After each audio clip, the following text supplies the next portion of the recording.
పెద్దపల్లిలో 213 మంది లబ్ధిదారులకు కళ్యాణ లక్ష్మి షాదీ ముబారక్ చెక్కులను ఎమ్మెల్యే విజయరమణారావు పంపిణీ చేశారు. పెద్దపల్లిని అన్ని విధాలుగా అభివృద్ధి చేస్తున్నామన్నారు. త్వరలోనే బస్ డిపో, బైపాస్ రోడ్, ప్రభుత్వ ఆసుపత్రి తదితర అభివృద్ధి పనులు పూర్తవుతాయని పేర్కొన్నారు.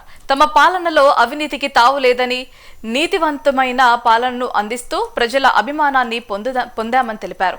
అందుకు ఇటీవలే జరిగిన ఎన్నికలే నిదర్శనమని తెలిపారు.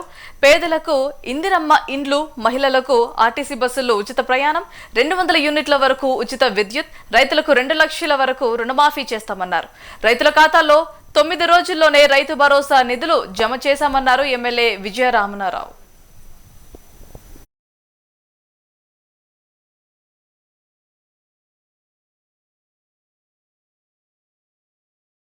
ఇవాళ దగ్గర టౌన్లో 442 ఇందిరమ్మ ఇచ్చాం.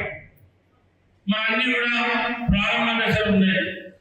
ఇదే కాకుండా పెద్దపల్లి ఊరిలో దాదాపు 650 ఇందిరమ్మ ఇచ్చాం. ఇవాళ దాదాపు 70% ఇందిరమ్మ ఇల్లు ప్రారంభమైంది. మరి ఇవన్నీ జరుగుతూ ఉన్నాయి. ఇవన్నీ జరిగేటువంటి ఈ క్రమంలో ఇవాళ 5 లక్షల నుండి ఆరోగ్యశ్రీని 10 లక్షలు పెంచడం జరిగింది. అదేవిధంగా రైతు రుణమాఫీ అవ్వడం జరిగింది.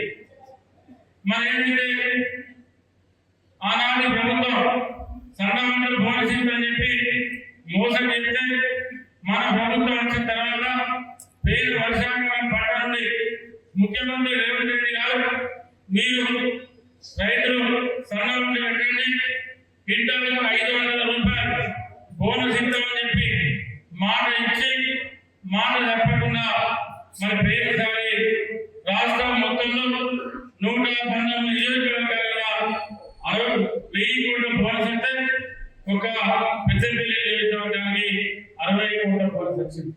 మళ్ళీ ఈ వర్షాకాలం పంటకు రాష్ట్రం మొత్తం 1900 కోట్ల చిల్లర రైతులకు సన్నమండల బోనస్ అంటే ఒక పెద్దపల్లి నియోజకవర్గంలో మన రైతాంగానికి 85 కోట్ల సన్నమండల బోనస్ రైతుల ఖాతాలో జమ అని చెప్పి మన గర్వాలు చెప్పుకుంటా ఉన్నాం.